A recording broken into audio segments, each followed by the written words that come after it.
Hello दोस्तों, मैं रंजीत राजपूत आपका स्वागत करता हूं next classes YouTube channel the future begins here.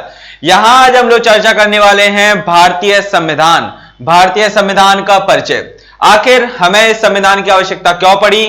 क्या पुराने समय में जो चीजें चल रही थी वो सही नहीं थी, इसीलिए हमने ये बनाया? क्या कारण था जो इसे बनाने की आवश्यकता पड़ी? आखिर इसका निर्माण कहां से प्रारंभ होता है, ये सारी चीजों की चर्चा आज हम इस क्लास के अंतर्गत करने वाले हैं। और आप लोग जानेंगे कि भारतीय संविधान का महत्व क्या है, इसके द्वारा हमें क्या चीजें मिली हुई हैं। छोटे छोटे से शब्दों को इस क्लास के अंतर्गत क्लियर किया जाएगा। जैसे मैं एग्जांपल में लूं किन शब्दों की, अगर मैं बात कर रहा हूं सर, तो देखिए मैं बात कर रहा हूं जैसे लोकतंत्र हो गया, आपका राजतंत्र हो गया, गणतंत्र हो गया, आपका विधायिका हो गई। राज्य किसे कहते हैं? आपने कई जगह देखा होगा भारत को इंटरनेशनल लेवल पर राज्य कहा जाता है और भारत में उसे राष्ट्र के नाम से जाना जाता है। आखिर क्या कारण है ऐसे जो भारतीय संविधान में इन चीजों को डिफाइन किया गया है? क्या एक एक शब्द का मतलब होता है? इन चीजों को आज हम लोग चर्चा करने वाले हैं। यह कोर्स आपका मध्य प्रदेश लोक सेवा आयोग के 2020 के जो परीक्षाएं अनाउंस होंगी, जो 2021 में होने वाली हैं, उनके लिए कराया जा रहा है। जैसे मैं रंजीत राजपूत आप लोगों को पूरे भारतीय संविधान की डीपली नॉलेज देने वाला हूं। इसके अलावा हमारे और टीचर हैं जो आपके प्री और मेंस के कोर्सेज को डिजाइन कर रहे हैं और आपके नेक्स्ट क्लासेस के इस यूट्यूब चैनल पर आप लोगों को प्रोवाइड किए जाएंगे। तो आशा करूंगा आप सभी लोग मेरे साथ बने रहेंगे और इस कोर्स को पूरी अच्छी तरीके से देखेंगे। ये क्लास जो बच्चा देखता है उसे भारतीय संविधान की एक वो नॉलेज मिलेगी, वो आपकी आधारभूत जानकारी मिलने वाली है आज इस क्लास से कि हाँ भारतीय संविधान कितना ज्यादा इंपॉर्टेंट है, उसकी आवश्यकता क्यों पड़ी हमें, ये भी चीजें हम देखेंगे। इसके अलावा नेक्स्ट क्लासेस के यूट्यूब चैनल पर आपका डेली करंट अफेयर्स अपडेट किया जाता है और आपके बहुत सारे टीचर्स आप लोगों जैसे साइंस हुआ, इंग्लिश हुआ, मैथ, रीजनिंग, सभी सब्जेक्ट की यहां पर क्लासेस चलती हैं। आप जाकर उसे देखिए और जरूर सब्सक्राइब कीजिए नेक्स्ट क्लासेस यूट्यूब चैनल को। भाई बेल आइकन जरूर दबा लेना, क्यों? नोटिफिकेशन सबसे पहले उसी के द्वारा आएगी, आपकी याद रखिएगा।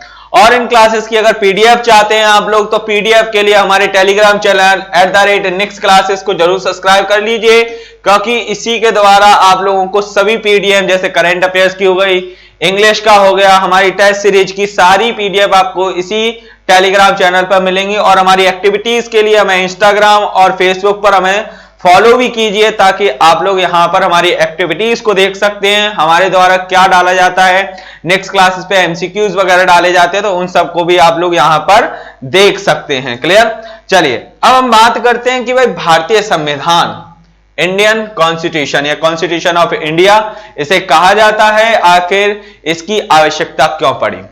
तो मैं आपको कुछ चीजें बताता हूं। जैसे पुराने समय में अगर हम लेते हैं, जैसे अगर मैं बात करूं कि भाई अकबर पूरे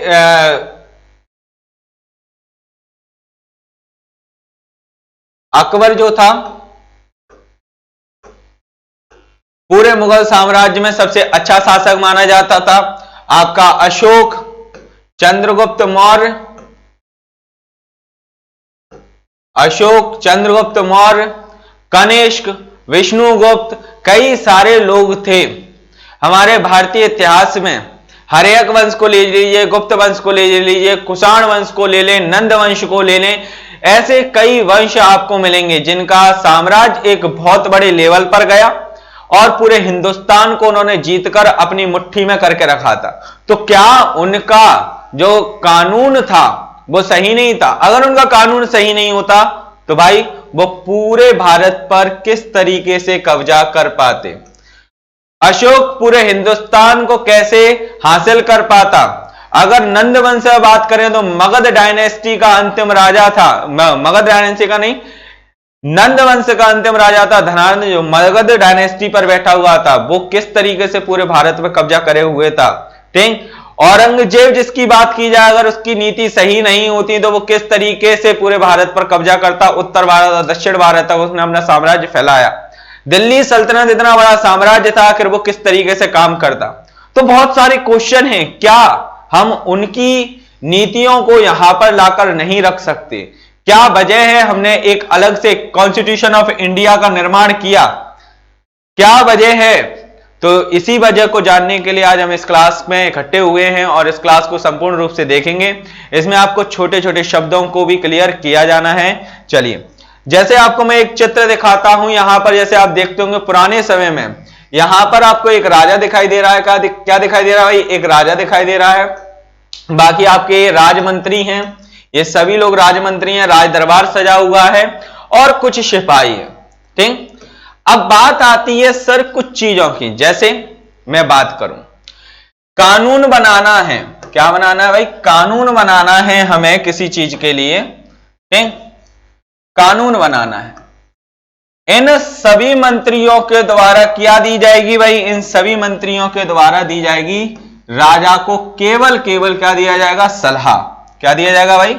केवल सलाह दी जाएगी। अब बात आती है कि सर ये राजा अंतिम निर्णय लेता है। क्या लेता है भाई? ये राजा अंतिम निर्णय लेता है। चाहे तो वो इन मंत्रियों की सलाह को मानकर कानून बना सकता है या इन मंत्रियों की सलाह को ठुकराकर अपने हिसाब से कानून बना सकता है। यानी अगर पुराने समय में देखें तो पूरी शक्ति किसके पास थी? राजा के पास थी कि नहीं थी? यह बात आती है कि भाई ये तो कानून बनाने में आ गया सर, चलो कानून कौन बनाएगा? और इसके द्वारा बनाया गया कानून पूरे क्या होता था? एक सेकेंड, एक मिनट रुकिएगा।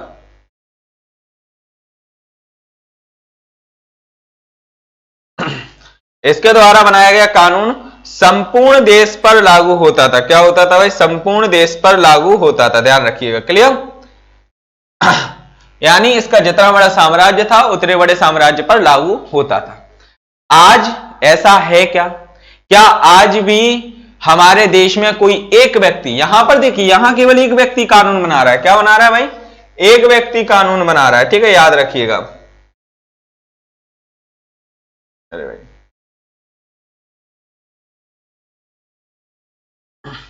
चलिए, क्या बना रहा था भाई? वहां पर एक व्यक्ति कानून बना रहा था।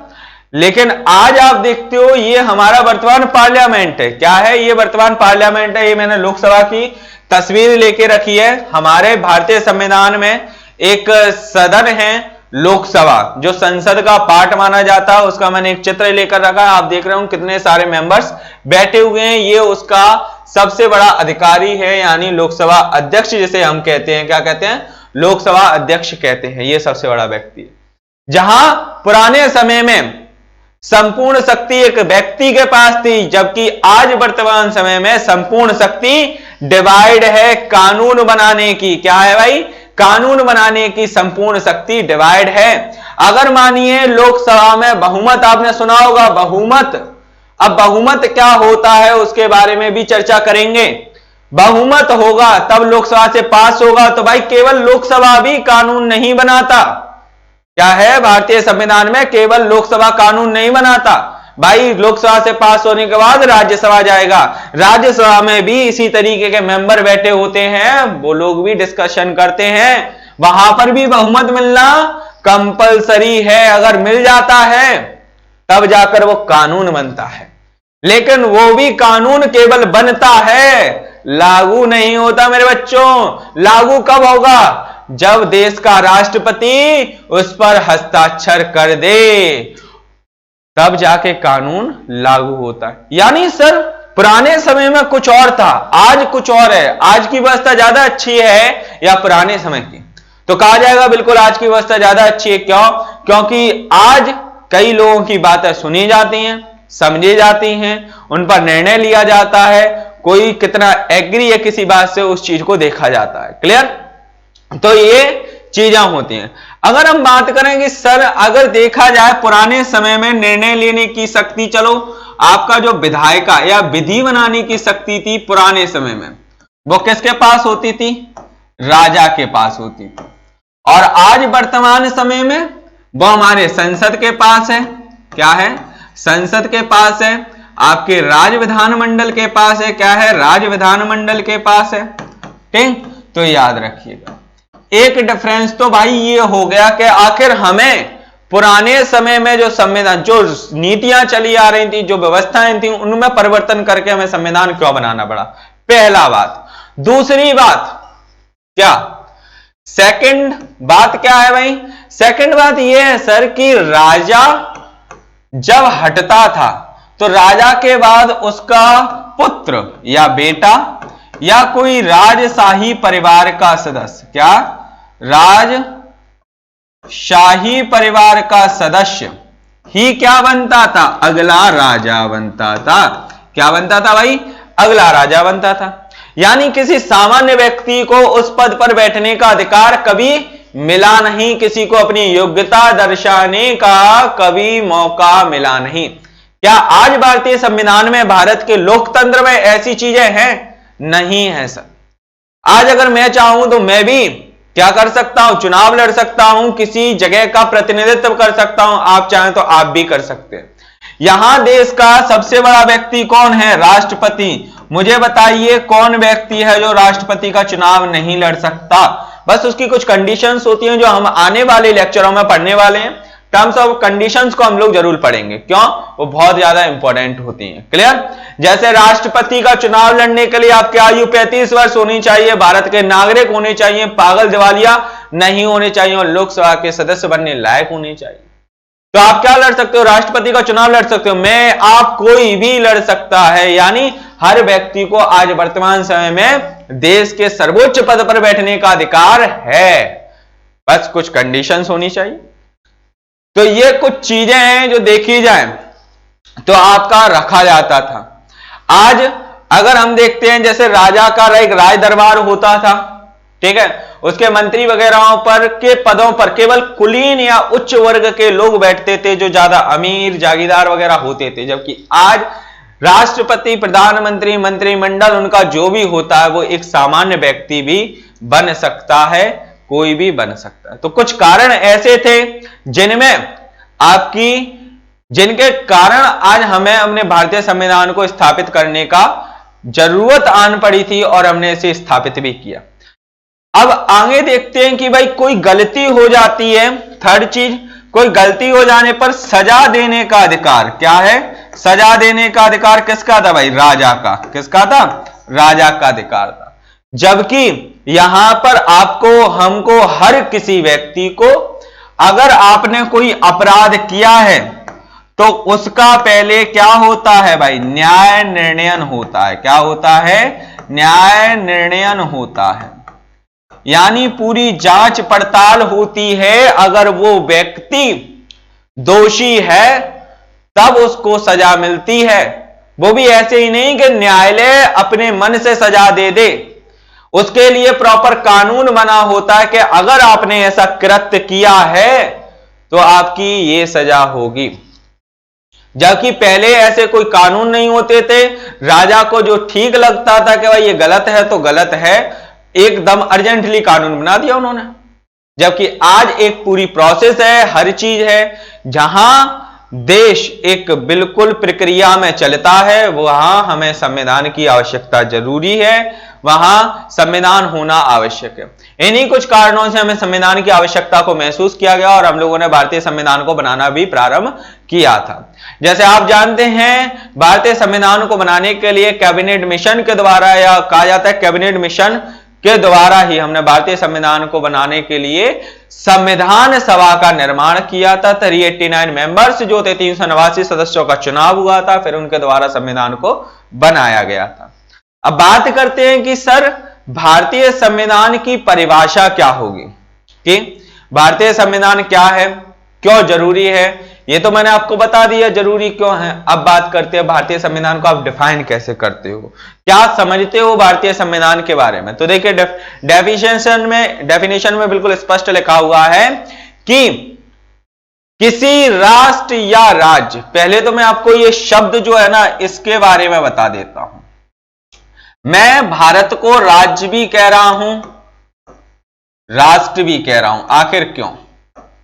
अगर आप अंतरराष्ट्रीय स्तर पर जाते हो तो भारत राष्ट्र नहीं, एक राज्य कहलाता है। क्या कहलाता है? एक राज्य कहलाता है। आपने कई जगह सुना होगा इस बारे में। इसमें क्या प्रॉब्लम होती है या देखा जाए क्या कॉन्सेप्ट है, तो उस चीज को देखते हैं हम लोग। देखिए, राज्य उस स्थान को कहते हैं जो बिल्कुल संप्रभु हो। क्या हो? संप्रभु हो।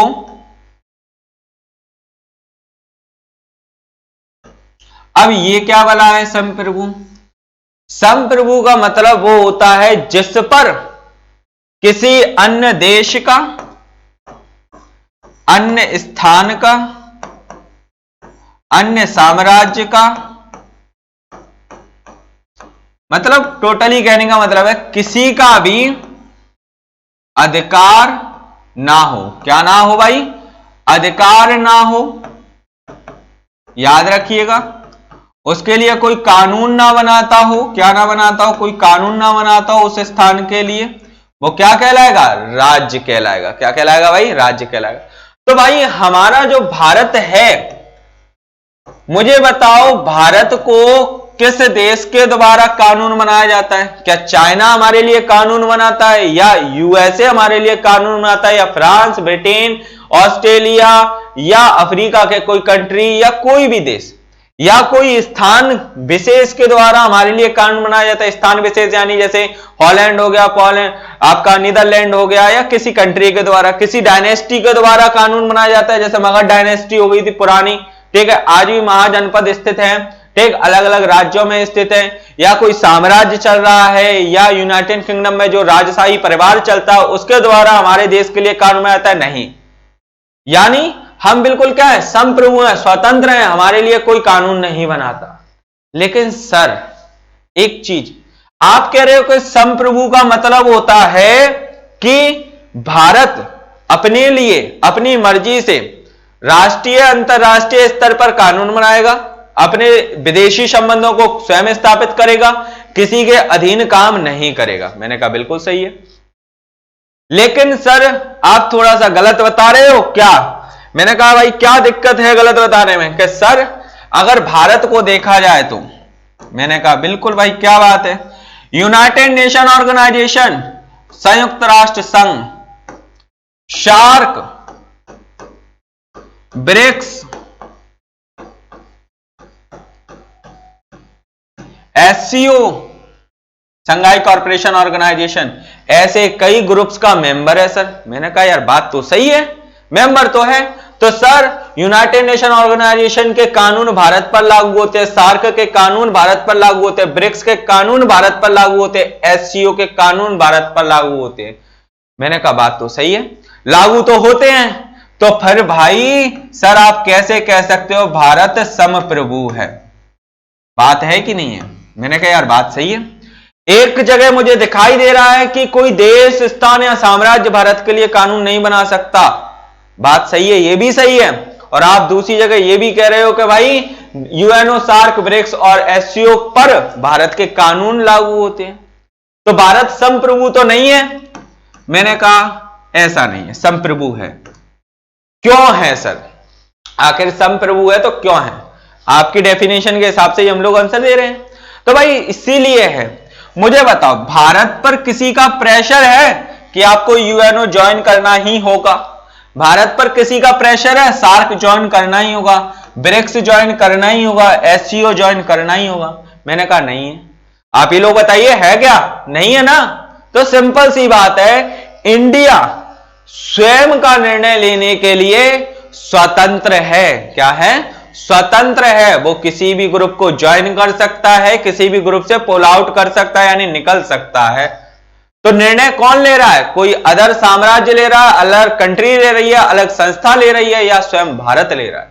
तो जैसा आपने आंसर दिया, स्वयं भारत इसका निर्णय ले रहा है। कौन ले रहा है? स्वयं भारत इसका निर्णय ले रहा है। यानी भारत क्या है? एक संप्रभु राज्य है। क्या है? संप्रभु राज्य, यानी स्वयं का प्रभु है, स्वयं के निर्णय ले सकता है। और जो भी स्थान ऐसा करता है, कोई भी देश हो, साम्राज्य हो, स्थान हो, कुछ भी हो, जो स्वयं की इस तरीके की कंडीशन रखता है, वो क्या है? संप्रभु है। उसे हम इंटरनेशनल लेवल पर राज्य कहते हैं। बस इतना सा अंतर है इन दोनों चीजों में। क्या? राष्ट्र और राज्य में। राज्य जो होता है भारत को हम कब कहते हैं? अंतरराष्ट्रीय स्तर पर कहते हैं। और राष्ट्र हम सिंपली बोल देते हैं किसको? हम भारत देश में भारत को राष्ट्र की संज्ञा देते हैं। क्लियर? तो केवल ये शब्द ही हमारा इतना बड़ा है, आप समझ सकते हो। भारतीय संविधान में ऐसे कई वर्ड मिलेंगे, अभी हम उन्हीं वर्डों पर चर्चा भी करने वाले हैं। भारतीय संविधान का परिचय ही आपका इतना बड़ा होगा कि आप लोग इतनी नॉलेज गेन कर पाओगे कि मेंस भी आराम से लिख सकते हैं इसमें। ठीक है, मेंस की भी क्लासेस आपकी यहां पर कराई जाएंगी। अब देखिए यहां लिखा है, किसी राष्ट्र या राज्य की सर्वोच्च विधि जिससे उस राष्ट्र या राज्य के संपूर्ण कार्यों का संचालन होता हो संविधान कहलाती है। क्या कहलाती है? संविधान कहलाती है। यानी बात की जाए कि अगर हमारे देश में कोई भी कानून बनता है तो वो किसमें देखकर बनाया जाता है मेरे बच्चों? वो बनाया जाता है सर संविधान में, हमारे भारतीय संविधान में। आपको संविधान समझ में नहीं आया तो आप इतना कर लीजिए कि भाई भारत की एक कानून की पुस्तक है। क्या है? कानून की पुस्तक है। जितने भी कानून बनेंगे वो सभी इसी में देखकर बनेंगे। यानी अगर कोई भी कानून इस पुस्तक के खिलाफ जाता है तो उस कानून को खत्म किया जाएगा। क्या किया जाएगा? खत्म किया जाएगा। ध्यान रखिएगा, समझ में आ गया? तो याद रखना है आपको ये बात, संविधान कहलाती है। जैसे अभी मैं कुछ एग्जाम्पल आपको दे देता हूं। जैसे आप लोग देख रहे होंगे अभी किसान बिल बने हुए हैं। क्या बने? किसान बिल बने हैं। ठीक, उनका काफी प्रोटेस्ट भी चल रहा था। ठीक, तो याद रखिए किसान बिल ये हम लोगों ने भारतीय संविधान में देखकर बनाए हैं। ठीक है, सीए सिटीजन अमेंडमेंट एक्ट जो अभी नागरिकता संशोधन अधिनियम हुआ था 2019 में, वो आपका आरटीआई एक्ट है, आरटीआई राइट टू इंफॉर्मेशन, ये भी हम लोगों ने भारतीय संविधान में देखकर बनाए। आपका एनआरसी है, NRC national registration for citizenship. तो ये सारे कानून जो हाल ही में बनाए गए हैं 2019-20 में, उनके बारे में मैंने आपको ये बता दिया। क्यों भाई? करंट की चीजें को याद रखना बहुत अच्छी चीज है। करंट जितना बेहतर कर लोगे उतना बेहतर आपका एग्जाम का स्कोर चला जाता है। समझ में आ गया? तो एक डेफिनेशन तो भाई ये हो गई। अब बात करते हैं दूसरी डेफिनेशन की। सर दूसरी डेफिनेशन क्या कहती है? दूसरी डेफिनेशन कहती है किसी राष्ट्र या राज्य की सर्वोच्च विधि जो उस राष्ट्र या राज्य के नागरिकों को, सभी नागरिकों को, अब देखो सभी नागरिकों में क्या होता है? दो प्रकार के नागरिक होते हैं। क्या होते हैं? दो प्रकार के नागरिक होते हैं। हमारे देश में दो प्रकार के नागरिक हैं। कैसे? एक तो मूल भारतीय, क्या है? मूल भारतीय, ठीक, और दूसरे होते हैं आंग्ल भारतीय। क्या होते हैं? आंग्ल भारतीय। क्लियर? अब देखो ये दोनों ही चीजें अलग है। मूल भारतीय यानी जिनका जन्म भारत में हुआ हो, जिनके माता पिता दादा दादी बहुत समय से, या उनका जन्म भी भारत में हुआ, मूल नागरिक कहलाते। जैसे हम हुए, आप हुए, हमें कभी भी जन्म प्रमाण पत्र बनाने की आवश्यकता नहीं पड़ती। हाँ, मूल निवासी जरूर बनवाते हैं हम लोग। ठीक, इसके अलावा आंग्ल भारतीय क्या होते हैं? एंग्लो इंडियन इन इंग्लिश में कहते हैं, जिसके लिए अभी 104 संविधान संशोधन हुआ जो 2020 में हुआ।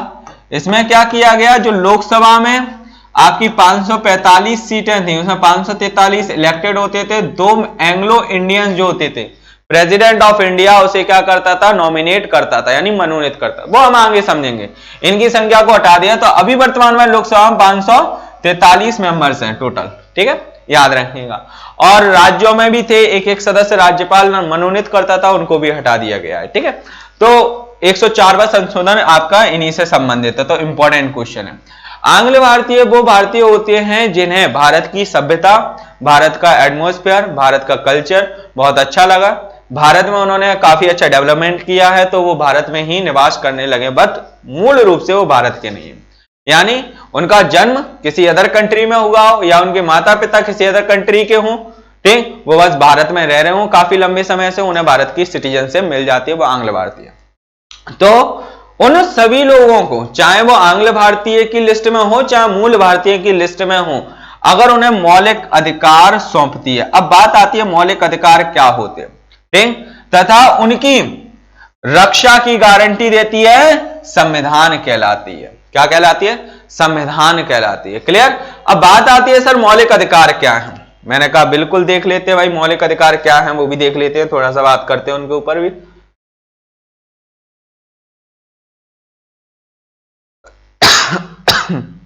मौलिक अधिकार ये आपको इसलिए दिए जाते हैं क्योंकि आप अपना संपूर्ण विकास कर सको। क्या कर सको? संपूर्ण विकास कर सको।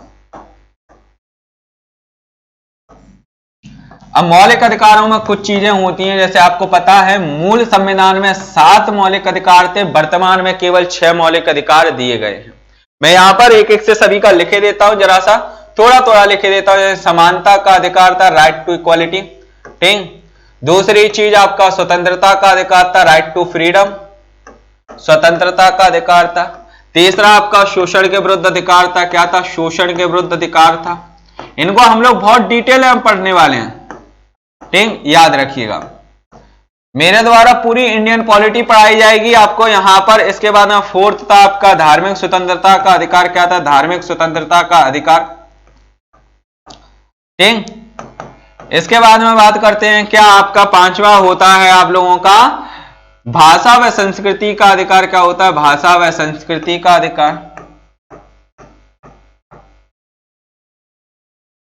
अब देखो मैं 5 तक रुकूंगा, छठवां मैं आपको समझाने के बाद लिखूंगा क्योंकि बहुत अच्छे से क्लियर होगा। देखिए कैसे। अब देखो मौलिक अधिकार इसलिए दिए जाते हैं ताकि आप आपका ना क्या कर सको? संपूर्ण विकास कर सको। क्या कर सको? संपूर्ण विकास कर सको। क्लियर? अब चलो जैसे मैं अपनी बात करता हूं, मैं ये रहा मैं, ठीक है। पहली आर्टिकल पे पहला जो आपका देख रहे हो कि भाई समानता का अधिकार। समानता का अधिकार क्या? आप में कोई भी व्यक्ति है, सभी क्या भारत के नागरिक है, सभी समान है। आप लोग भी स्टूडेंट हो, मैं भी स्टूडेंट हूं, टीचर हूं, कुछ भी है, ठीक। अब मानिए आप भी किसी क्लास में जा रहे हो, मैं भी किसी क्लास में जा रहा हूं, ठीक। यहां पर मानिए कोई क्लास लग रही है, ठीक। यहां पर बच्चे बैठे हुए हैं,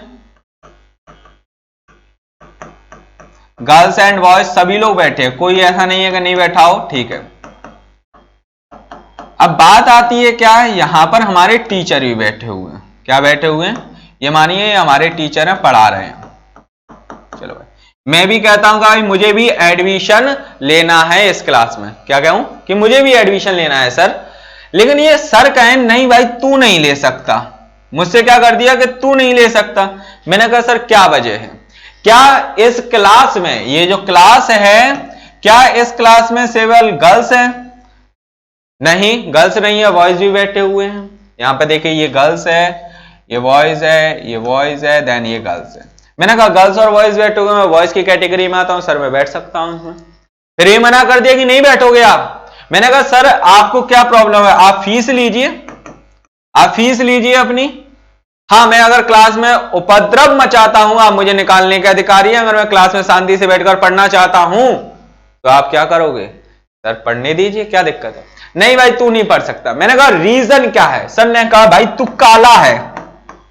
मैंने क्या कहा? काला है मतलब आप रंग रूप के आधार पर आप हमें नहीं पढ़ने दे रहे हो, या आपसे कहा कि भाई तुम्हारी जाति बहुत बड़ी है या तुम्हारी जाति बहुत छोटी है।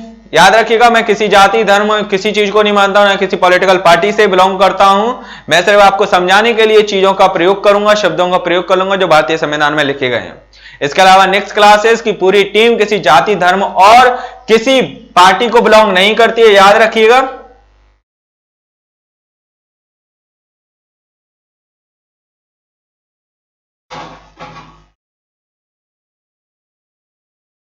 तो यहां जैसे मैंने बताया नेक्स्ट क्लासेस कोई भी अपनी जाति धर्म को नहीं मानती है, ध्यान रखिएगा। तो भाई हमारे टीचर ने क्या किया, हमसे कह दिया कि आप नहीं पढ़ सकते। क्यों भाई? मैंने कहा सर आप हमें जाति के आधार पर, रंग रूप के आधार पर, लिंग के आधार पर, ठीक, कि भाई आप नहीं पढ़ सकते हो, तो इस आधार पर आप हमें यहां से नहीं निकाल सकते। क्यों भाई? समानता का अधिकार भारतीय संविधान में दिया है। अच्छा बहुत ही बढ़िया है यार, चलो चलो चलो फिर भी हम निकालते हैं।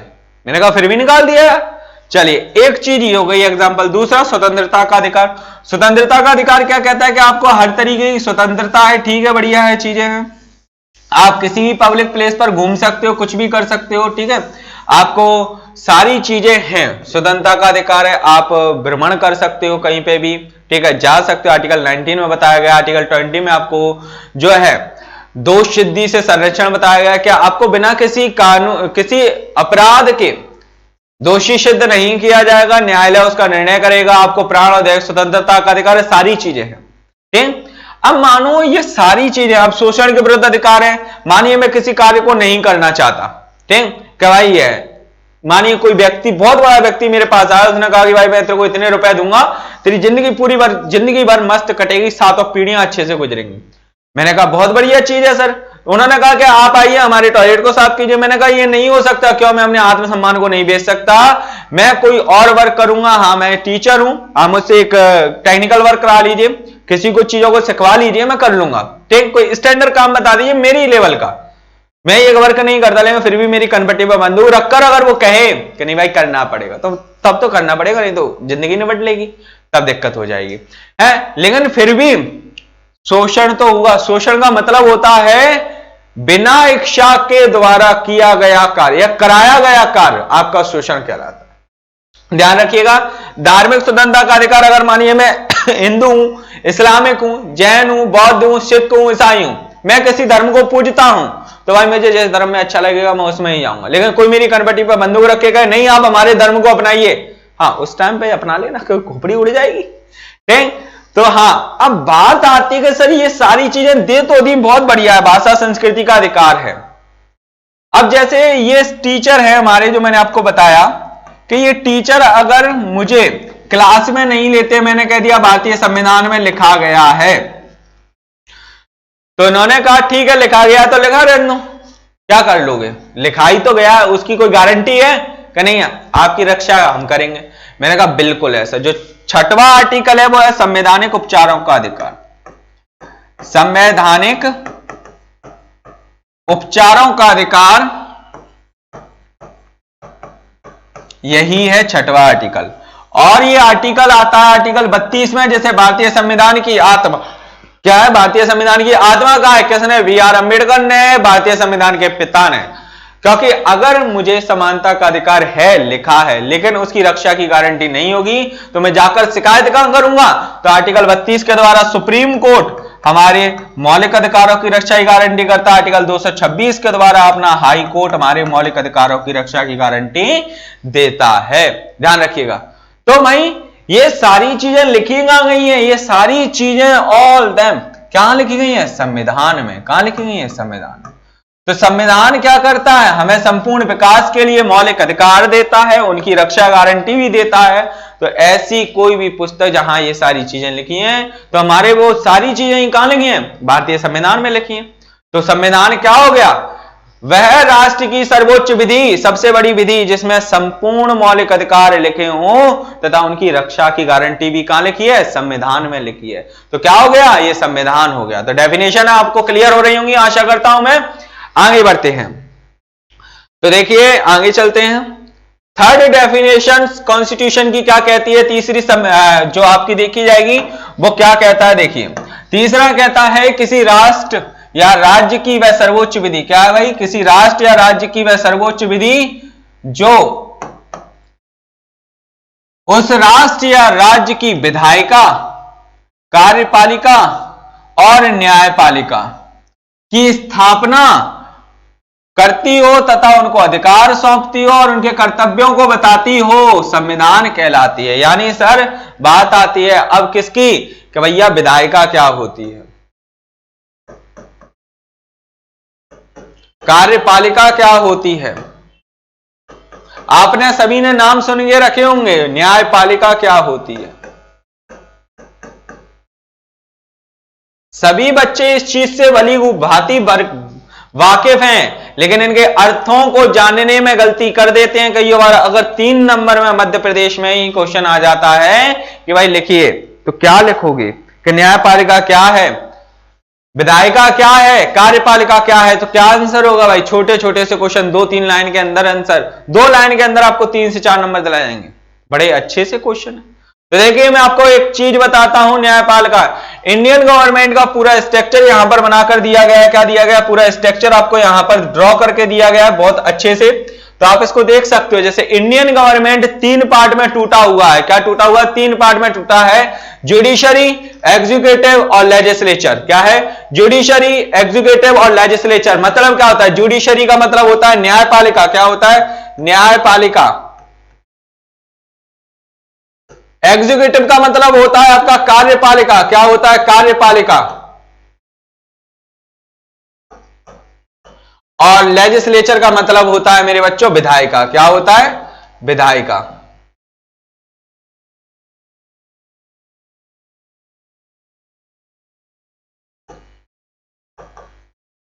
क्लियर? याद रखिएगा। अब बात आती है सर कि जुडिशरी में कौन आता है? सुप्रीम कोर्ट, हाई कोर्ट, सब ऑर्डिनरी कोर्ट जो होते हैं आपके सत्र न्यायालय, अधीनस्थ न्यायालय जो भी आते हैं। ठीक, जैसे आपका सत्र न्यायालय आ गया, जिला न्यायालय आ गया, आपका फैमिली कोर्ट आ गया, SC ST कोर्ट आ गया, ये सभी क्या आते हैं आपके? ये सभी आते हैं आपके न्यायपालिका में। अब इनकी डेफिनेशन भी हम पढ़ेंगे, ये किस तरीके से कार्य करते हैं, किस आधार पर कार्य करते हैं। क्या ये किसी को व्यक्ति को भी पकड़ के उसको न्याय निर्णय दे देते हैं? क्या किसी का भी किसी भी तरह से, अगर मानिए कोई व्यक्ति चप्पल चोरी करके जा रहा है तो क्या ये इसे फांसी पर सजा चढ़ा देंगे? नहीं। ये किसके आधार पर न्याय देते हैं? कोई कानून है, क्या है, और उस कानून है तो वो कानून कौन बनाता है और वो कानून कहां बनता है, कौन कौन किस जगह के लिए बना सकते हो। और न्यायपालिका में सुप्रीम कोर्ट की आपकी जो देखी जाएंगी लिमिट्स कहां तक हैं, हाई कोर्ट की लिमिट्स कहां तक हैं, एंड अदर जो कोर्ट होते हैं आपके अधीनस्थ न्यायालय उनकी लिमिट कहां तक है। एग्जीक्यूटिव, कार्यपालिका। कार्यपालिका क्या है? कार्यपालिका में आप देख रहे थे एक यूनियन की और एक स्टेट की। यूनियन होता है केंद्र, केंद्र की कार्यपालिका, और स्टेट यानी राज्य की कार्यपालिका। राज्य को हम प्रांत भी कह सकते हैं लेकिन हम लोग नॉर्मली राज्य कहते हैं। ठीक, तो यूनियन में क्या? President, vice president, prime minister, cabinet, cabinet ministers आपके ये आएंगे, सेंट्रल काउंसिल ऑफ मिनिस्टर्स हो जाएगा, एक है ऑडिटर जनरल ऑफ इंडिया। ये सारे लोग आपके स्टेट्स में कौन आ जाएंगे? Governor, chief minister, state council of minister, advocate general of the state. तो ये सभी क्या आते हैं। एंड यूनियन के सभी, सेंट्रल गवर्नमेंट के सभी government officers, and states executive में सभी आपके स्टेट्स के सभी गवर्नमेंट ऑफिसर्स। इसके अलावा हमारा लेजिस्लेचर आप देख रहे हैं, लेजिस्लेचर में क्या आ जाएगा? यूनियन का अलग है, स्टेट का अलग है। यूनियन में हमारा पार्लियामेंट आ जाएगा और इसमें स्टेट लेजिस्लेचर आपका आ जाएगा। अब ये चीजें हैं क्या? ये तो सर चलो ड्राफ्ट है, एक ग्राफ हो गया, पूरा ड्राफ्ट हो गया, हम लोग इसको याद कर सकते हैं, लेकिन इनकी मतलब क्या होता है? जुडिशरी क्या है, एग्जीक्यूटिव क्या है और लेजिस्लेचर क्या है? तो इनके बारे में मैं आपको अब बताने जा रहा हूं। बड़े आराम से सुनिएगा, अच्छे से। आपको संविधान का परिचय अभी तो जरा सा मिला हुआ है, अभी तो बहुत कुछ है। जैसे आपने सुना होगा एकात्मक संविधान क्या होते हैं, संघात्मक संविधान क्या होते हैं, भारतीय संविधान में एकात्मक लक्षण क्या है और भारतीय संविधान में संघात्मक लक्षण क्या है, तो उनके ऊपर भी हम लोग चर्चा करेंगे। पहले हम यहां देखते हैं, ये आप देख रहे होंगे विधायिका यानी लेजिस्लेचर, आप लोग देख रहे होंगे। मैं एक सिंपल सी डेफिनेशन बताऊंगा, ये सारी डेफिनेशन किसी बुक की नहीं है, सिंपल सी मेरे द्वारा लिखी गई डेफिनेशन है, कहीं से कहीं तक कोई नंबर नहीं काटेगा आपका। मैं आपको ये सिंपल सी बात बता देता हूं, जिस स्थान या संस्था के अंतर्गत किसी राष्ट्र या राज्य के लिए आपका कानून, विधि, नियम, लॉ का निर्माण किया जाता है, वो आपका क्या कहलाएगी? विधायिका कहलाएगी। क्या कहलाएगी? विधायिका कहलाएगी, लेजिस्लेचर कहलाएगी। कोई गलत करने वाला नहीं है इसको, डेफिनेशन यही लिखना। क्यों? सिंपल लैंग्वेज, सारी चीजें आपको ऐसी लिखाई जाएंगी जो व्यवहारिक भाषा में ओनली ऑन नेक्स्ट क्लासेस पर आपको मिलेगी व्यवहारिक भाषा। जो आप एग्जाम में भी लिखोगे नंबर 1 नहीं कटेगा, आपके सारे नंबर मिलेंगे यहां पर। ठीक, जैसे संसद हुआ, राज्य विधानमंडल हुआ। अब बात आती है सर क्या लेजिस्लेचर हमारी 2 प्रकार की है, एक होती है हमारी केंद्र के लिए और एक होती है हमारी राज्य के लिए। ये वाला जो है वो केंद्र के लिए, ये वाला जो है राज्य के लिए। यानी हमारे केंद्र सरकार में जब कोई कानून बनता है, या हम इतना सा कह सकते हैं, क्या 2 तरीके से इसको और तरीके से बांट सकते हो क्या? अगर कोई कानून भारत के लिए बन रहा है, अब भारत में क्या आता है भाई? भारत में स्टेट्स आते हैं और यूनियन टेरिटरी आते हैं कि नहीं आते? भारत में वर्तमान में 28 राज्य और 8 केंद्र शासित प्रदेश है, वो संपूर्ण चीजों को मिलाकर भारत कहा जाता है। ध्यान रखिए, क्या कहा जाता है? भारत कहा जाता है। क्लियर, याद रखना है आपको। तो जब इनके लिए कानून बनेगा तो वो जिस संस्था पर बनता है उसे क्या कहते हैं? हम उसे कहते हैं हम संसद। क्या कहते हैं भाई? संसद कहते हैं। संसद के दो हाउस होते हैं, एक होता है लोकसभा, एक होता है राज्यसभा। और आपका इसमें प्रेसिडेंट ऑफ इंडिया को जोड़ दिया जाए तो संसद बन जाती है। देखो संसद क्या होती है? संसद लोकसभा, राज्यसभा और राष्ट्रपति से मिलकर बनी होती है। संसद क्या करती है? संसद संपूर्ण देश के लिए यानी भारत के लिए क्या बनाती है? कानून बनाती है, विधि का निर्माण करती है। जैसे एनआरसी, सीसीए, किसान बिल, ट्रांसपोर्ट एक्ट आपके ये बने, संपूर्ण देश में लागू हुए, कोई बोलने वाला। नागरिकता से संबंधित संपूर्ण कानून आपके किसमें रहे? केंद्र सरकार के द्वारा बनाए गए। यानी पार्लियामेंट में उनके लिए बिल पारित होगा। जब हम पार्लियामेंट पढ़ेंगे तो सब पूरी प्रोसेस बताई जाएगी आपको बड़े अच्छे से एक्सप्लेन करके। क्लियर, तो याद रखिएगा। आपसे पूछा जाए संसद किस आर्टिकल में? भाई 79 आर्टिकल है, सिंपल सा फंडा है, ठीक है, याद रखिएगा। अब बात करते हैं सर कि चलो भारत के लिए तो कानून संसद बनाती है, लेकिन यानी संसद के द्वारा बनाया कानून उत्तर प्रदेश पर लागू होगा, मध्य प्रदेश पर, बिहार पर, झारखंड पर, तेलंगाना, तमिलनाडु, कर्नाटक, केरल, असम, अरुणाचल प्रदेश, मेघालय, सिक्किम सभी राज्यों पर लागू होगा। और सभी केंद्र शासित प्रदेश चंडीगढ़, जम्मू कश्मीर, लद्दाख, दमन दीव, दादरा नगर हवेली एक साथ हो गए 26 जनवरी 2020 से, तो ये भी याद रखिएगा। क्लियर, ये सारी चीजें सर ठीक है, ये तो हो गया देश के बारे में। लेकिन सर अगर हम देखें, जैसे एक एग्जांपल दें क्या कि बिहार में एक कानून है सर क्या कि शराब पीना इल्लीगल है, बेचना भी इल्लीगल है। सर ये कानून मध्य प्रदेश पे लागू क्यों नहीं होता? मैंने कहा यार बात तो सही है, क्यों?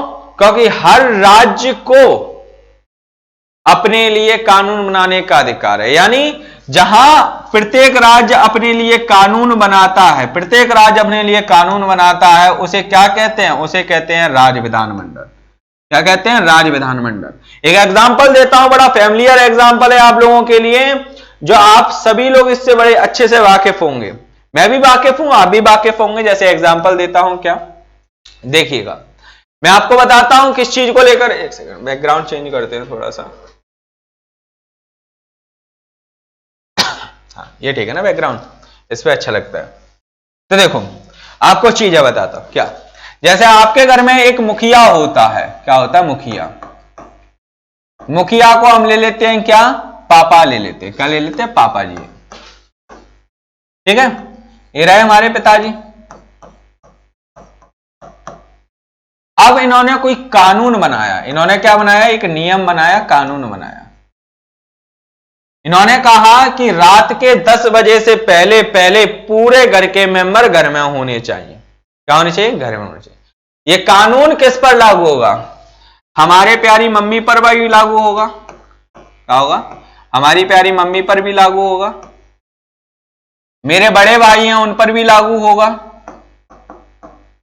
मुझ पर भी लागू होगा, और मेरे छोटे भाई पर भी लागू होगा। होगा? बढ़िया है। यानी ये कानून आपका कहां जाएगा? पिताजी का कानून मां पर भी लागू होगा, मेरे बड़े भाई पर भी लागू होगा, मेरे पर भी लागू होगा, और मेरे छोटे भाई पर भी लागू होगा। किसने बनाया? मेरे पिताजी ने बनाया। तो अब हमारे पिताजी को कंपैरिजन करो संसद से। क्या करो? संसद से। संसद ने कोई कानून बनाया। क्या बनाया? संसद ने कोई कानून बनाया। ये हम सभी क्या है? राज्य है। हम भारत के क्या है? राज्य है। ठीक है, तो ये हम लोगों ने अपने आप को किससे कंपैरिजन कर लिया? राज्य से कंपैरिजन कर लिया। कानून क्या बना कि 10 बजे तक सभी लोग क्या होंगे? घर के अंदर होंगे। बढ़िया चीज है यार, बहुत बढ़िया। यानी अब बात आती है क्या अब आप पिताजी ने तो कानून बना दिया, अब मैं भी अपने लिए कोई कानून बनाऊंगा। क्यों? मुझे भी तो अपनी दिनचर्या रखनी है, मेरे बड़े भाई को भी अपनी दिनचर्या रखनी है, मम्मा को भी रखनी है, मेरे छोटे भाई को भी रखनी है, सबको रखनी है। ठीक है भाई, अब क्या होगा भाई? मम्मी का काम हो गया, मम्मी ने अपने लिए कानून बनाया। ठीक है, सुबह उठना है, खाना पीना बनाना है, वो फ्री हो जाएंगे, कोई दिक्कत नहीं है। ठीक है, बड़े भाई काम कर रहे हैं, अब बड़े भाई की शादी हो गई। क्या हो गई? बड़े भाई की शादी हो गई भाई। ठीक है, एक प्यारा सा बेबी भी हो गया, बहुत प्यारा सा बेबी हुआ। ठीक, ये फैमिली मेरे बड़े भाई की हो गई। अब मेरा बड़ा भाई क्या करेगा, अपने लिए कानून बनाएगा। क्या बनाएगा, अपने लिए कानून आएगा। ठीक, अब ये सुबह 8 बजे उठकर काम करेगा, मैं सुबह 10 बजे उठता हूं, कोई दिक्कत नहीं है मुझे। क्या मेरे बड़े भाई कहेंगे नहीं यार मैंने अपने लिए कानून बनाया 8 बजे उठने का, तू भी 8 बजे उठाकर मेरे पे लागू होगा? नहीं होगा। क्यों भाई, मैं रात को 3 बजे तक काम करता हूं, सुबह 8 बजे पॉसिबल ही नहीं है। आप रात को 10 बजे सो जाते हो भाई, आप रात सुबह जल्दी उठ जाते हो, लेकिन मेरे लिए पॉसिबल नहीं है। लेकिन हाँ, क्या पिताजी का कानून हम दोनों पे लागू है, 10 बजे से पहले घर के अंदर आओ। ठीक, तो वो कानून हम दोनों पर लागू है, लेकिन भाई का कानून मुझ पर लागू नहीं हो रहा। लेकिन हाँ, इसकी फैमिली पर लागू हो सकता है इसका कानून। ठीक, क्यों, ये राज्य है, इसके ये नागरिक हैं। क्या है, ये नागरिक है। तो इसने कोई कानून बनाया तो दूसरे राज्य पर लागू नहीं होगा, लेकिन इसके नागरिकों पर लागू होगा, यानी इसके मेंबरों पर लागू होगा। होगा कि नहीं होगा? तो वही चीज है कि अगर ये कानून बनाते हैं तो दूसरे राज्य पर लागू, यानी दूसरे मेंबर पर लागू नहीं होगा, लेकिन हाँ उसके अंदर रहने वाले नागरिकों पर लागू होगा। यही कंडीशन सेम कहां है? यही कंडीशन बेटा बच्चों सेम यहां है। क्या कोई भी राज्य अगर अपने लिए कानून बनाता है तो वो केवल अपने पर ही लागू होगा, दूसरे राज्य पर लागू नहीं होगा। लेकिन पार्लियामेंट ने अगर कोई कानून बनाया तो वो संपूर्ण देशों पर लागू होगा। तो पार्लियामेंट क्या हो गए, पिताजी हो गए घर के, बाकी राज्य क्या हो गए, फैमिली मेंबर्स हो गए, और बाकी उसकी फैमिली भी बनती है तो वो उसके नागरिक हो गए। समझ में आ गया? बड़े ही सिंपल तरीके से नेक्स्ट क्लासेस पर आपको फैमिली के एग्जाम्पल देकर ही पढ़ाया जाएगा, ताकि आप लोग बहुत अच्छे से इसको एक्सप्लेन कर सको। आगे बढ़ते हैं तो न्यायपालिका विधायिका समझ में आ गई। जहां कानून बनता हो वो विधायिका यानी लेजिस्लेचर है। अब बात आती है कार्यपालिका की। कार्यपालिका क्या है? तो कार्यपालिका जैसा कि आप देख रहे होंगे, यानी एग्जीक्यूटिव जिसे हम कहते हैं, क्या कहते हैं, एग्जीक्यूटिव। ठीक, यानी देखो अब ये कार्यपालिका है। जैसे अगर मैं बात करूं क्या कि भाई संसद में बैठते कौन है? संसद में कौन बैठता है भाई? सांसद, यानी एमपीज बैठते हैं कि नहीं बैठते भाई? सांसद बैठ गए। अब ये बताइए, सांसदों ने एक कानून बनाया कि भाई अगर कोई व्यक्ति मर्डर करता है, खून करता है, तो वो व्यक्ति को 7 साल की सजा दी जाएगी। तो मुझे बताओ उनमें से किस व्यक्ति के द्वारा, जो सांसद हैं उनमें से किसी एक के द्वारा भी किसी क्रिमिनल को पकड़ा जाता है? बताइए। बिल्कुल सही, नहीं पकड़ा जाता। क्यों? इनका काम, केवल सांसदों का काम है कानून बनाना। क्या है? कानून बनाना। और जो कानून बनाता है वो किसके अंतर्गत आता है सर? विधायिका के अंतर्गत आता है। क्या आता है? विधायिका के अंतर्गत आता है। ठीक है, बहुत बढ़िया। तो जितने भी सांसद है वो किसके अंतर्गत आ गए? विधायिका के अंतर्गत आ गए। किसके अंतर्गत आ गए? विधायिका, लेजिस्लेचर के अंतर्गत आ गए। अब बात आती है कि इस कानून को, जो कानून बना है, उसको भाई आपको एग्जीक्यूट भी तो कराना है, यानी चलाना भी तो है, देश में लागू भी तो कराना है। तो लागू कौन करता है? जैसे जस्ट अभी मैंने बताया, लोकसभा और राज्यसभा में से अगर कोई प्रस्ताव पारित होता है तो वह केवल एक कानून का फॉर्मेट लेता है, लेकिन उसको देश में लागू कराने का काम कौन करता है? देश का सबसे बड़ा अधिकारी राष्ट्रपति जो होता है वो करता है। यानी एग्जीक्यूटिव भी 2 प्रकार की बताई थी सर आपने। क्या मैंने कहा था? हाँ बिल्कुल, एक केंद्र सरकार की एग्जीक्यूटिव थी और एक राज्य की थी, यानी यूनियन और स्टेट। तो के राज्य, जो राष्ट्रपति आप जो कह रहे हो, वो केंद्र में आएगा या राज्य में आएगा? मैंने कहा वो देश का मालिक होता है, और देश में केवल एक ही सरकार होती है, यानी उसे केंद्र की सरकार कहते हैं। वो क्या, यानी केंद्र का पार्ट होगा। तो क्या आ जाएगा? राष्ट्रपति इसके अंतर्गत आ जाएगा, क्योंकि राष्ट्रपति के सिग्नेचर के बिना संसद में पारित हुआ कोई भी कानून लागू नहीं हो सकता। ध्यान रखिएगा। क्लियर? समझ में आ गया? बहुत बढ़िया। आगे बढ़ते हैं। इसके बाद में भाई, अब राष्ट्रपति आपने सुना होगा, स्वयं कुछ कर ही नहीं सकता बेचारा, स्वयं के कपड़े नहीं पहन सकता, स्वयं के लिए खाना नहीं खा सकता, कुछ नहीं कर सकता। तो क्या होगा? तो सर इसको सलाह, और आपका जो होता है प्रधानमंत्री और उसका मंत्रिमंडल। मैंने कहा बिल्कुल सही है, ये सभी किस में आते हैं? ये लोग क्या करते हैं? इसको सलाह देते हैं, और राष्ट्रपति को सलाह दे रहे हैं, यानी ये भी यूनियन का पार्ट है। तो ये भी क्या आ गए? एग्जीक्यूटिव में आ गए। अटॉर्नी जनरल ऑफ इंडिया भी इसी में आ गया। एंड आपके जितने भी सेंट्रल गवर्नमेंट के आपके जो अधिकारी हैं वो सभी इसी के अंतर्गत आते हैं। किसके अंतर्गत? केंद्रीय कार्यपालिका, सेंट्रल एग्जीक्यूटिव। के अंतर्गत आते हैं। सेम डिट्टो अगर हम ले जाए राज्यों में, राज्यों के लिए भी कानून कहां बनता है? राज्य विधानमंडल में।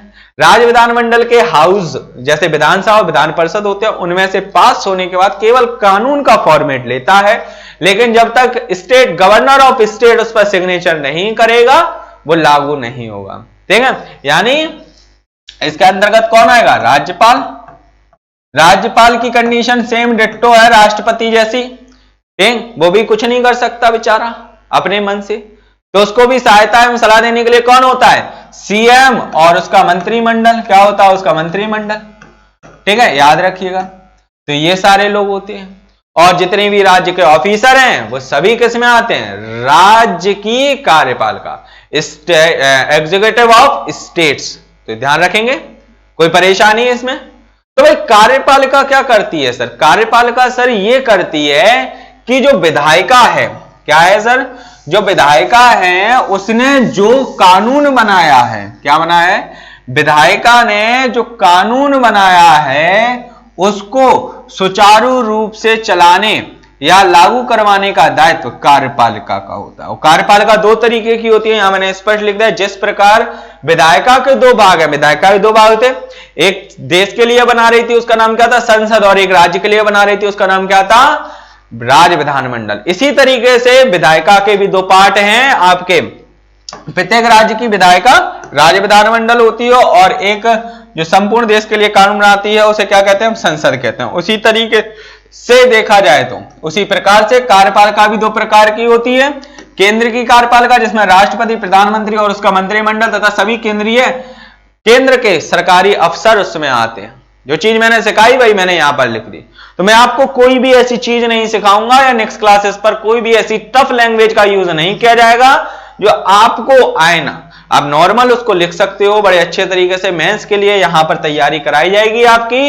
ये फाउंडेशन बैच कोर्स है आपका 2020 एमपीपीएससी प्रीलिम्स का, जिसमें आपकी 2021 में जो आपकी वैकेंसीज आने वाली हैं उसके लिए है। तो बहुत अच्छे से तैयारी कीजिएगा, यहां पर आपकी जल्दी और भी क्लासेस स्टार्ट होंगी। आगे बढ़ते हैं। एक लास्ट रह गए यहां पर न्यायपालिका यानी जुडिशरी। अब जुडिशरी क्या होता है भाई? न्यायपालिका। जैसे न्यायालय में बात करूं सुप्रीम कोर्ट की, ठीक, मैं बात किसकी करूं भाई? सुप्रीम कोर्ट की बात करूं तो सर सुप्रीम कोर्ट हुआ, मानो मेरे को ही ले लो, मैं ही हूं, मैं ये रहा, मेरे पास चप्पल नहीं है, मुझे जाना है शादी में, मेरे को पहननी है वो होता है ना, क्या होते हैं, कोल्हापुरी चप्पलें। कुर्ता पजामा तो मस्त पहने हुआ हूं, कोल्हापुरी चप्पलें नहीं मिल रही मुझे यार। अब मैंने क्या करें, पूरे मार्केट में नहीं है। मैंने कहा यार बगल में मंदिर है, महाराष्ट्र से लोग आए हुए हैं, और कुछ लोगों को मैंने देखा कुर्ते पजामे भी पहने थे यार। मैंने कहा यार व्यवस्था बन सकती है। मैं गया मंदिर में, कहीं पे भी गया, कोई भी संस्थान हो, कोई दिक्कत नहीं है, ठीक। अब यहां पर रखी हैं बहुत सारी चप्पलें। मैंने कही दो चप्पलें उठा के और भाग गया। क्या किया? दो चप्पलें उठाई और भाग गया। मुझे जरूरत है भाई, चोरी कोई नहीं करता, जिसको जरूरत होती है वो ले जाता है। ऐसी बात बोली गई थी एक मूवी में, लगे रहो मुन्ना भाई में, उसमें कहा गया था ऐसा, ठीक है। शायद उसमें ही थी, या शायद और दूसरी मूवी में थी, सलमान खान की थी शायद, वांटेड, उसमें। तो भाई ये चीज थी, मैं ले गया। अब भाई सुप्रीम कोर्ट को पता चल जाए कि रंजीत राजपूत सर ने मंदिर के आंगन से चप्पल चोरी करी, इन्होंने लिया, मुझे फांसी चढ़ा दी। भाई पॉसिबल है क्या? पॉसिबल है सर? पॉसिबल नहीं है। क्यों? क्योंकि सर ऐसा कोई कानून नहीं है कि चप्पल चोरी करने पर फांसी की सजा है? यानी कानून होगा तभी न्यायपालिका वर्क कर पाएगी। क्या कर पाएगी? न्यायपालिका तभी वर्क कर पाएगी, उससे पहले वर्क नहीं कर सकती। यह समझ में आ गया? अब बात आती है सर ये कानून बनाता कौन है? स्वयं न्यायपालिका डिजाइन करती है या कोई और? तो मैंने क्या बताया अभी कि भाई कानून बनाने का अधिकार किसको है? सर कानून बनाने का अधिकार तो केवल विधायिका को है। किसको है? ओनली विधायिका को है, लेजिस्लेचर को है। सुप्रीम कोर्ट अगर दे रहा है तो केंद्रीय विधायिका के द्वारा, और राज्य में सबसे बड़ा न्यायपालिका होती है आपकी हाई कोर्ट। अगर वो निर्णय दे रहा है तो राज्य के बनाए गए कानूनों, केंद्र सरकार के द्वारा बनाए गए कानूनों, सुप्रीम कोर्ट के द्वारा दिए गए निर्णयों के आधार पर देता है। उनको हम आगे समझेंगे, लेकिन आपको यह समझ में आ गया कि न्यायपालिका बिना कानून के, बिना बनाए गए कानून के कोई भी निर्णय नहीं दे सकती है। क्या नहीं दे सकती? कोई भी निर्णय नहीं दे सकती है। और कानून कौन बनाता है? विधायिका बनाती है। सिंपल सी बात है। तो भाई यहां सिंपल डेफिनेशन में भी लिखा है, विधायिका के द्वारा बनाए गए कानूनों या नियमों को का किसी भारतीय, मैंने भारतीय भी बता दिए, दो प्रकार के लोग हैं हमारे देश में, एक एंग्लो इंडियंस और एक मूल भारतीय, ध्यान रखिएगा। तो किसी भी भारतीय के द्वारा उल्लंघन किया जाता है जो कानून विधायिका ने बनाया, तो उस व्यक्ति पर के लिए न्याय निर्णय के कर्तव्यों का न्यायपालिका का होता है। यानी न्याय निर्णय करेगी कि भाई आखिर इस व्यक्ति ने यह गलत कार्य किया है नहीं किया है, ये देखने का कार्य सबूत और गवाहों को मद्देनजर रखते हुए ये अदालत इस नतीजे पहुंची है, ऐसे डायलॉग मारते हैं। तो वो यही है, ठीक, कि न्यायपालिका सबूत और गवाहों के मद्देनजर रखते हुए कोई निर्णय देती है। ठीक है, याद रखिएगा। जैसे उच्चतम न्यायालय, उच्च न्यायालय, जिला न्यायालय, सत्र न्यायालय आदि जो होते हैं वो सारे आपके यहां रहते हैं। जैसे ये सुप्रीम कोर्ट देख रहे हो, ये दिल्ली में स्थित सुप्रीम कोर्ट है हमारा, बड़ा ही प्यारी डिजाइन है, ये बहुत बढ़िया चीज है। इसमें अब देखो क्या होता है, एक क्वेश्चन आता है कि 1773 आप लोगों को पता होगा, रेगुलेटिंग एक्ट आप लोगों ने पढ़ा होगा, नहीं पढ़ा है तो कोई दिक्कत नहीं है, मेरे द्वारा वो पढ़ाया जाएगा आपको भारतीय संविधान के विकास में। ठीक है, तो उसमें क्या था, आप लोग ये देखिए कि जो आपका 1773 में एक सुप्रीम कोर्ट स्थापित किया गया था। क्या किया गया था? Supreme court. वो कहां का था? कलकत्ता का। कहां का था? कलकत्ता का। तो आजकल वो हाई कोर्ट है बंगाल का, पश्चिम बंगाल का, याद रखिएगा। तो ये पूछा जाता है 1773 में जो सुप्रीम कोर्ट स्थापित किया गया और जो 28 जनवरी 1950 में जो सुप्रीम कोर्ट स्थापित किया गया, उसमें सिमिलरिटीज क्या हैं, यानी उसमें समानताएं क्या हैं। तो देखो, आप आज वर्तमान सुप्रीम कोर्ट में एक तो डायरेक्ट यानी सीधे जा सकते हो, डायरेक्ट क्या लगा सकते हो? रिट लगा सकते हो आर्टिकल 32 के द्वारा। ठीक, आप जा सकते हो न्यायालय में, सुप्रीम कोर्ट, और डायरेक्ट भी केस लगते हैं सुप्रीम कोर्ट में। और एक होता है कि आपने हाई कोर्ट ने कोई निर्णय दिया, हाई कोर्ट के निर्णय की जो है आप क्या कर सकते हो, आप उसकी याचिका सुप्रीम कोर्ट में लगा सकते हो कि भाई हाई कोर्ट ने जो निर्णय दिया है हमारे हिसाब से सही नहीं है, हम गलत नहीं है, हमें गलत बताया गया है। तो हम इसकी कहां लगा सकते हैं? सुनवाई को हम लगा सकते हैं सुप्रीम कोर्ट में। डायरेक्ट और इनडायरेक्ट दोनों ही केसेस यहां पर सुने जाते। डिट्टो 1773 में भी क्या होता था, जो डायरेक्ट केसेस और इनडायरेक्ट केसेस आपके यहां सुने जाते। तो ये सिमिलरिटीज थी आपकी 1773 और 28 जनवरी 1950 में जो हमारा सुप्रीम कोर्ट स्थापित हुआ, उन दोनों में ये सिमिलरिटीज रखी जाती है। तो ये हमारा एक छोटा सा लेक्चर था जो आपको नेक्स्ट क्लासेस के द्वारा दिया गया। ये एक मात्र पहला पाठ था जो आपको संविधान की पहली क्लास रही।